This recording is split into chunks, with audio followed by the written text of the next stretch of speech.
Okay, welcome everybody to today's class. We're doing advanced idioms and phrasal verbs. This one's chapter, I think it's chapter 54, 55. I'm not sure, guys, but the book is Advanced Idioms and Phrasal Verbs by Ruth Gaines and Stuart Redman.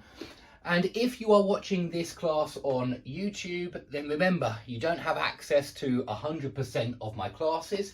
If you want to have access to 100%, all you have to do is buy me a drink by buying the course on Udemy. Just click under the video. It's very cheap price, guys. It's usually $9.99. It is at the moment. But anyway, for my Udemy students, out of bounds. If a place is out of bounds, that means you are not allowed to go to that place. So I remember when I went to school, when I was a little boy, they said, okay, the area past the yellow line is out of bounds. Yeah, we were very little children and we were kept in a certain area when we played. They didn't want us to play too far away where the adults couldn't supervise us. And so they told us that that area is out of bounds. It's not allowed. You're not allowed to go there. So to be out of bounds, yeah, it's used adjectively. Yeah, and it means, you know, a forbidden area. It's only used for places, and it's a forbidden area. It's a place where you're not allowed to go. Okay, in the previous class, I mentioned in the event of and in case of, which are equivalent. And do notice that there's an article here, but we seem to drop it when we say in case of emergency, in case of fire. And I want to remind you that that's very different from the in case, which you see being used to mean as a precaution against something. For example, take an umbrella in case it rains. It means, you know, take your umbrella because it might rain. This one's different. This means when there is an emergency. It doesn't mean there might be an emergency. Yeah, so this one is different. So please keep them separate in your head. They are different. Okay, so you can see these are really quite formal expressions. They're the kind of things you will see written in hotels. Yeah, in the event of fire, break this glass. Yeah, grab this axe. In case of emergency, call 999, something like that.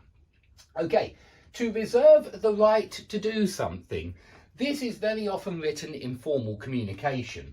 And you say it when you say, you know, our company, our hotel reserves the right to, I don't know, to perhaps to eject somebody from the building, or maybe even kick somebody out of the hotel. Don't forget that, that sounds more natural to me. Our hotel reserves the right to eject, you know, because kick somebody out is not a very formal expression, whereas these are formal. So we reserve the right to eject anybody who is found, I don't know, drunk and disorderly in the hotel. And you're just saying here that, yeah, we don't want to give up that right. We reserve that right. It's our hotel, they're our premises. And so we reserve the right to allow or not allow anybody that we like, yeah, on the premises or off the premises. But you see it being used all the time in formal communication. And yeah, you're just saying that we have that right. Yeah, we have the right to decide who will be here, who won't be here, or something else. Now, on production of, for example, an ID card, you might say, I mean, this is formal again. It's only used in formal situations. It's used in written communication. The same with all of those. I think they're more often in written communication. But if you say, for example, no one will be able to go, we'll be able to come into this restaurant unless it's only on production of an ID card, some kind of document, some kind of pass that proves your identity. Yeah, only on production of an ID card will you be allowed in this restaurant. And so they were talking about this a lot in the papers, or they have been talking about it a lot for the last 2 years, because some people would like to see that we all have ID cards and that we all need to show these ID cards before we go in any restaurant or bar, and that these ID cards are connected in some way to our health status. Personally, I think this is a dystopian society. I think it's an awful vision of the future. Anyway, on production of, when you produce, that's all it means. Okay, at your discretion. Now, I think we've already done leave something to somebody's discretion. But you might see this written in a restaurant at the bottom of a menu. tipping is at your discretion.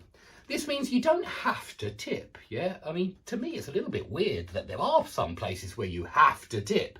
Personally, I wish they'd just add that tip onto the bill if you have to tip. But this means you don't have to tip. It's up to you.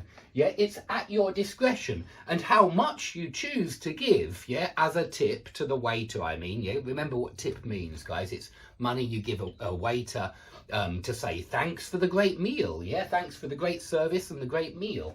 Well, tipping is at your discretion. It means it's up to you. You can give or you don't have to give.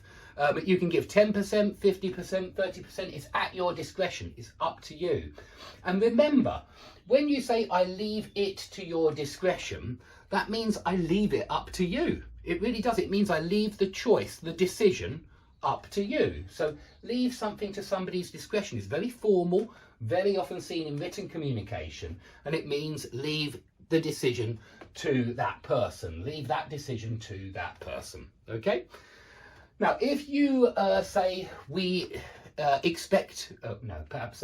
we would like to see you, we would like to meet with you, maybe you're talking to your clients, this is very often seen in a business email, certainly, and you say, we would like to arrange a meeting at your earliest convenience.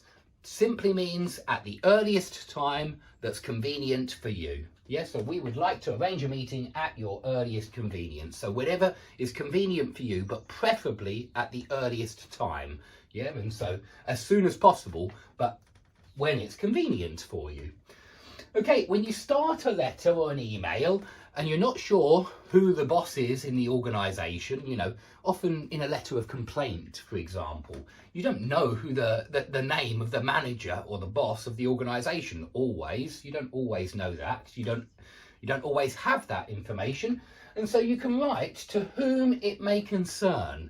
And that just means I'm writing to whomever, whichever person, yeah, whomever it is important to, or whoever it is, whoever it concerns. And of course, if you're making a complaint about a hotel, for example, the hotel manager will be the one who is concerned about your complaint. And so, yeah, you just write to whomever it may concern, and that means the person in charge.